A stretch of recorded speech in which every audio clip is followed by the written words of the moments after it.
নমস্কাৰ সকলোকে আমাৰ অন্য এটা ভিডিঅ'লৈ স্বাগতম জনালো। মই হৈছো পবিত্ৰ বৰা আৰু আপোনালোকে চাই আছে ষ্টাডি উইথ পবিত্ৰ। আমি যি ডিএলএড এন্ট্ৰেন্স এক্সামৰ বাবে কুৱেশ্যন লৈ আহিছো। আগত পাৰ্ট 1 টো দিলো, যিসকলে চোৱা নাই সেইসকলে চাব। আজি পাৰ্ট 2, গতিকে সকলোৱে ভিডিঅ'টো শেষলৈকে চাব। আমি টপ 30 কুৱেশ্যন লৈ আহিবলৈ চেষ্টা কৰিছো, যিসমূহ আগৰ বছৰসমূহত আহি থকা দেখা গৈছে ডিএলএড এক্সামত। গতিকে ইম্পৰ্টেণ্ট কুৱেশ্যন হয়, সকলোৱে ভিডিঅ'টো শেষলৈকে চাব। যিসকলে আমাৰ চেনেলটো এতিয়া সাবস্ক্ৰাইব কৰা নাই সেইসকলে চেনেলটো সাবস্ক্ৰাইব কৰি বন্ধু বান্ধৱীৰ সৈতে শ্বেয়াৰ কৰি দিব। আৰু আমাৰ যি হোৱাটছআপ গ্ৰুপ আছে ডেছক্ৰিপশ্যনতে তাৰ লিংক দিয়া আছে, যিসকলে জইন হ'ব বিচাৰে জইন হৈ ল'ব পাৰে। গতিকে বেছি দেৰি নকৰি কুৱেশ্যনসমূহৰ মাজলৈ যাব বিচাৰিছো।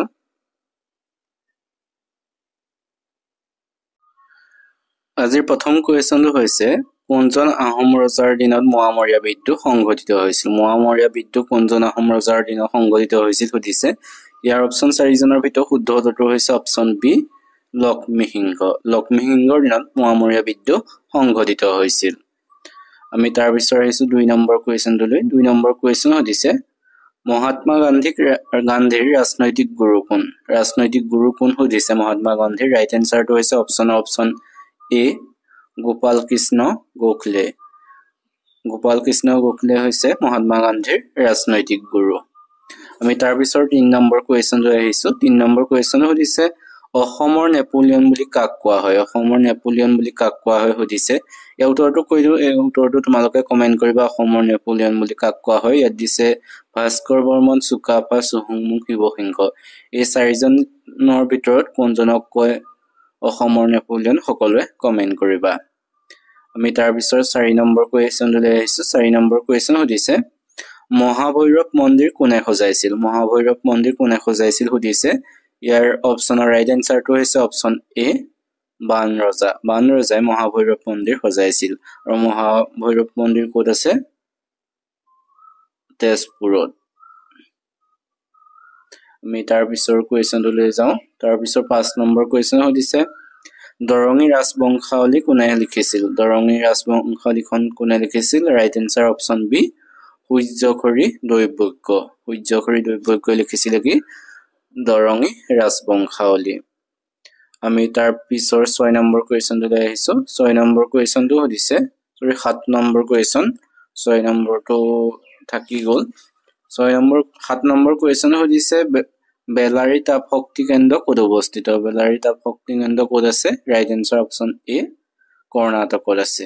তোমালোকে কুৱেশ্যন এনেধৰণৰ কুৱেশ্যন কম আহে বাৰু, কিন্তু চাই থোৱাটো যিহেতু ভাল, এনেধৰণৰ আহি যাব ক'ব নোৱাৰি, গতিকে চাই থবা সকলোৱে। তাৰ পিছত আছে, ভাৰতৰ পশু কল্যাণ বৰ্ডৰ মুখ্য কাৰ্যালয় ক'ত অৱস্থিত? পশু কল্যাণ বৰ্ডৰ মুখ্য কাৰ্যালয় ক'ত আছে? ইয়াৰ ৰাইট এনচাৰটো হৈছে অপশ্যন চি, বল্লভগড়। যি হাৰিয়ানাৰ বল্লভগড়, ইয়াতে আছে ভাৰতৰ পশু কল্যাণ বৰ্ডৰ মুখ্য কাৰ্যালয়, হেডকোৱাৰ্টাৰ। তাৰ পিছত 9 নম্বৰ কুৱেশ্যনটোলৈ আহিছো। 9 নম্বৰ কুৱেশ্যন দিছে, ভগৱান গৌতম বুদ্ধৰ জন্মস্থান হৈছে। গৌতম বুদ্ধৰ কোন স্থানত জন্ম হৈছিল? Option A, right answer Lumbini. আমি তাৰ পিছত 10 নম্বৰ কুৱেশ্যনলৈ আহিছো। 10 নম্বৰ কুৱেশ্যন সুধিছে, ইণ্ডিকা গ্ৰন্থখন কোনে লিখিছিল? ইণ্ডিকা গ্ৰন্থ কোনে লিখিছিল? অপশ্যনৰ right answer option B, Megasthenes. কোৱা হয় নহয় মেগাস্থেনিছৰ ইণ্ডিকা বুলি, গতিকে কোনে লিখিছিল? মেগাস্থেনিছে। আমি তাৰ পিছৰ কুৱেশ্যনটোলৈ যাব বিচাৰিছো। 11 নম্বৰ কুৱেশ্যন। 11টো সুধিছে, কৰম পূজা কোনটো জনগোষ্ঠীয়ে পালন কৰে? কৰম পূজা কোনটো জনগোষ্ঠীয়ে পালন কৰে? ৰাইট এনচাৰ অপশ্যন চি, চাহ জনগোষ্ঠীয়ে। আমি তাৰ পিছত আহিছো 12 নম্বৰ কুৱেশ্যনটোলৈ। 12টো সুধিছে, আধা লেখা দস্তাবেজ গ্ৰন্থখনৰ গ্ৰন্থকাৰ কোন? আধা লেখা দস্তাবেজ এখন কোনে লিখিছিলে? অপশ্যনৰ right answer option C, Mamoni Raisom Goswami. তেখেতে লিখিছিল আধা লেখা দস্তাবেজ। আমি তাৰ পিছৰ 13 নম্বৰ কুৱেশ্যনটোলৈ আহিছো। 13টো সুধিছে, প্ৰথম অসমীয়া মহিলা আলোচনীখনৰ নাম কি? মহিলা আলোচনীখনৰ নাম কি? প্ৰথম অসমীয়া, এইবোৰ ইম্পৰ্টেণ্ট হয়। অপশ্যনৰ ৰাইট এনচাৰ অপশ্যন বি, ঘৰ জেউতি। ঘৰ জেউতি হৈছে প্ৰথম অসমীয়া মহিলা আলোচনী। তাৰপিছত আহিছে 14 নম্বৰ কুৱেশ্যনটোলৈ। 14টো সুধিছে, প্ৰথম অসমীয়া দৈনিক বাতৰি কাকতখনৰ নাম কি? প্ৰথম অসমীয়া দৈনিক বাতৰি কাকত কোনখন? অপশ্যন এ, দৈনিক বাতৰি। আৰু ইয়াৰ প্ৰথম সম্পাদক আছিলে Nilmani Phukan.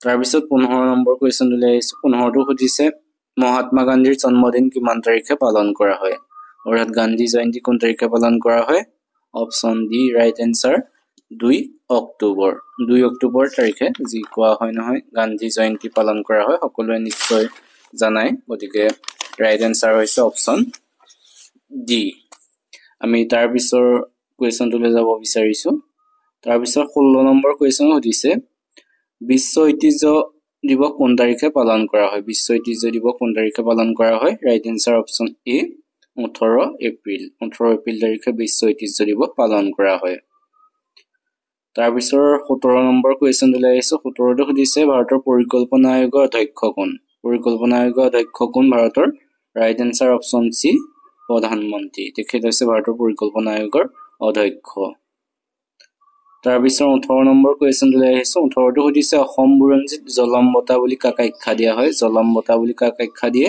Right answer option B Kirtichandra Barbarua তেখেতক কোৱা হয় তেখেতক অসম বুৰঞ্জীত জলম বঁটা বুলি আখ্যা দিয়া হয় তাৰ পিছৰ 19 নম্বৰ কোৱেশ্চনলৈ আহিছো 19টো সুধিছে শৰাইঘাটৰ যুদ্ধত মোগলৰ সেনাপতি কোন আছিল ৰাইট এনসাৰটো অপচন সি ৰামসিংহ আছিল মোগলৰ সেনাপতি কিমান চনটো কিমান চন আছিল 1671 শৰাইঘাটৰ যুদ্ধ তাৰ পিছৰ আজি 20 নম্বৰ কোৱেশ্চনলৈ আহিছো 20টো দিছে তাজমহল কাৰ স্মৃতিত বনোৱা হৈছিল কাৰ স্মৃতিত বনাইছিল তাজমহল ৰাইট এনসাৰ অপচন এ মমতাজৰ স্মৃতিত তোমালোকে আজি ভিডিওটো চাই কেনেকুৱা পাইছা সকলো কমেন্ট কৰি জনাবা যদি ভাল পাইছা তেনেহলে চেনেলটো সাবস্ক্ৰাইব কৰি বন্ধু বান্ধৱীৰ সৈতে শেয়াৰ কৰি দিবা আমি তাৰ পিছৰ 21 নম্বৰ কোৱেশ্চনটোলৈ আহিছো 21টো হৈছে কুশল কোঁৱৰক কেতিয়া ফাঁচি দিয়া হৈছিল কুশল কোঁৱৰক কোন চনত ফাঁচি দিয়া হৈছিল ৰাইট এনসাৰ অপচন ডি